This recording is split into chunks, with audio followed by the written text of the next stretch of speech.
തെരുവിൽ കഴിയുന്നവർക്ക് വസ്ത്രം, ഭക്ഷണം, മധുരപലഹാരങ്ങളും. മാതൃകാപരമായ പ്രവർത്തനം.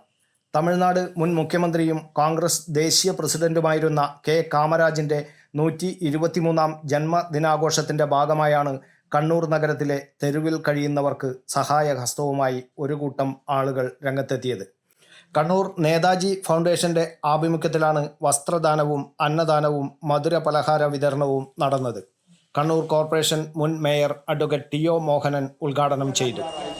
എത്രമാത്രം മനോഹരമായ ആപ്തവാക്യമാണ്, അത് അനുഭവമാണ്. നമ്മൾ ആലോചിക്കുക, ഇന്ന് അവരുടെ കുടുംബാംഗങ്ങൾ നോക്കുക, അവരുടെ ഭാര്യമാരുടെയും മാതൃകയാക്കി പുതുതലമുറ മുൻപിലേക്ക് അപേക്ഷിക്കാൻ ഇങ്ങനെ 122 വർഷം ജീവിച്ചു. ഈ നാട്ടിൽ അദ്ദേഹം മരണപ്പെട്ടിട്ട് 50 വർഷം പിന്നിട്ടിട്ടും. യഹ്യ പള്ളിപ്പറമ്പ് അധ്യക്ഷത വഹിച്ചു. കോർപ്പറേഷൻ വിദ്യാഭ്യാസ standing committee chairman Suresh Babu Elayavoor Kamaraj അനുസ്മരണ പ്രഭാഷണം നടത്തി.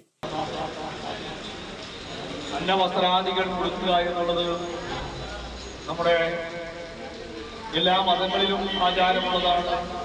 Netaji public foundation chairman Tenkasi Karuppaswamy വസ്ത്രവിതരണവും അന്നദാനവും ഉദ്ഘാടനം ചെയ്തു. ഗാന്ധി യുവമണ്ഡലം പ്രസിഡന്റ് പ്രദീപൻ തൈക്കണ്ടി, INTUC ജില്ലാ സെക്രട്ടറി ഷമീർ പള്ളിപ്പുറം, കണ്ണൂർ നാടാർ മുന്നേറ്റ സംഘം ഭാരവാഹികളായ SKM Selvam, Veluchami, Shyam Jose, Duraiswamy, Saravanan Azhikode, M Vivek, Zakariya rainbow, TV Niyas എന്നിവർ സംസാരിച്ചു. സുരേന്ദ്രൻ ചിറക്കൽ സ്വാഗതം പറഞ്ഞു. 150ഓളം പേർക്കാണ് വസ്ത്രം വിതരണം ചെയ്തത്. News bureau, Kannur media.